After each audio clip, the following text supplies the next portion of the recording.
Ulijiona kwamba una uwezo wa kufanya hiyo kozi ambayo umeenda kusomea, au ni changamoto tu ambazo zilikukuta ukaona sasa bora lolote liwe? Mimi kwangu mimi niko najiona na uwezo, kwa sababu tangia form 4 nilikuwa na wish kuna mwalimu wangu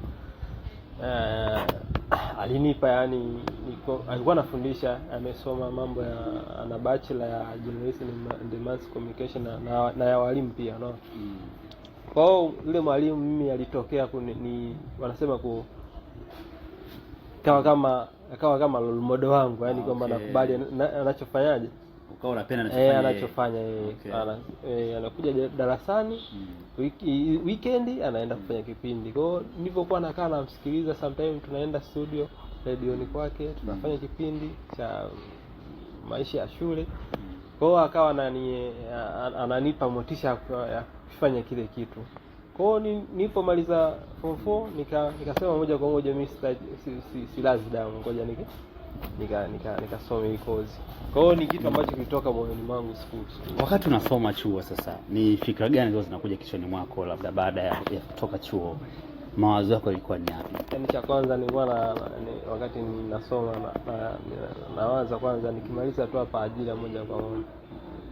Kitu ambacho umekuta vice versa. Kitu ambacho sio yani kwamba nasoma, yani nikimaliza kozi ya journalism hapa naenda kwamba yani napata kazi moja kwa moja, kitu ambacho ni tofauti kabisa. Sometimes tunasoma hasa ambao bado wako chuoni kule, wanajua maisha ya huku, ukishamaliza chuo wanajua ukienda mtaani unapata nini, ajira moja kwa moja, lakini maisha ni tofauti sana. Tumemaliza mavyuo huko, kija huku mtaani unaanza kuhaso sasa, unaanza kukumbuka yale ya maisha ambayo ulikuwa unapitia chuo sasa. Huku unakuja kuhaswa, ajira ni ngumu, uanze kujitolea kwenye ofisi za watu, changamoto hivi na hivi, kwa inakuwa hivyo. Kwa kitu ambacho umejifunza kutoka chuo sasa, kwa unawashauri nini kwa wale ambao sasa wako nyumbani wanataka kwenda chuo? Wajipange na vitu gani ambavyo lazima wakutane navyo wakiwa chuo? Ukiwa chuo vishawishi ni vingi kwanza. Kuna vishawishi ni vingi. Kuna magrupu ya hapa na pale ambayo yanaweza kusababisha wewe ndoto yako kukatika. Lakini ukijisimamia kwamba na kuamua kwamba mimi bana nimetoka kijijini kwetu, kuna familia ambayo inanitegemea, na mama yangu ambayo ananitegemea, kuna baba yangu ananitolea macho, kila ambacho ile milioni 3 ambayo amenitolea ada, si kwa muda gani ameitafuta kwa jasho,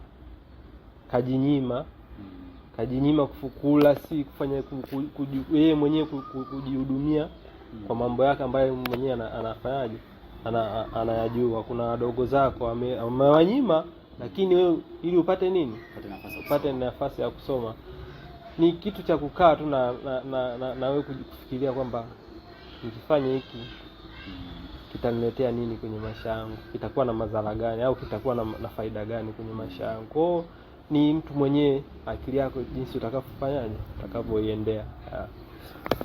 Nashukuru sana kwa maelezo yako, lakini pia umetoa funzo kwa wote ambao wanakufuatilia. Neno la mwisho ambalo wewe unaweza ukawapa faraja ambao wamemaliza na ambao wapo wanaendelea na masomo sasa hivi? Kwanza naanza na ambao wanamaliza kwanza. Si watu kuna watu wamaliza mwezi wa 7 sasa hivi. Sisi tunakaribisha sana mtaani. Ndio. Waje tu mtaani tupambane.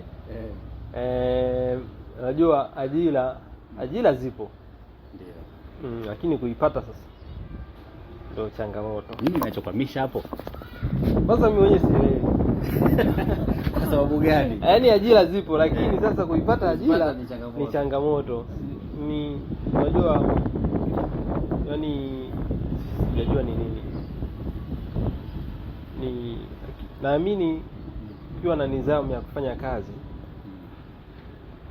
kujituma na kufanya kazi kwa weledi, hata ukienda kwenye taasisi yoyote ambayo inahitaji mtu ambaye wa kuajiri, na imani utapata kazi, utapata ajira moja kwa moja. Lakini nidhamu ndo kitu cha msingi ambacho, nidhamu na kujituma kwenye kazi ni kitu ambacho watu wengi hatuna hicho kitu. Lakini ukijituma na ukawa na nidhamu kwenye kazi, hamna mtu ambaye atakayeshindwa kuajiri kwenye ofisi yake, sababu anaangalia huyu mtu anatupa nini kwenye ofisi yetu.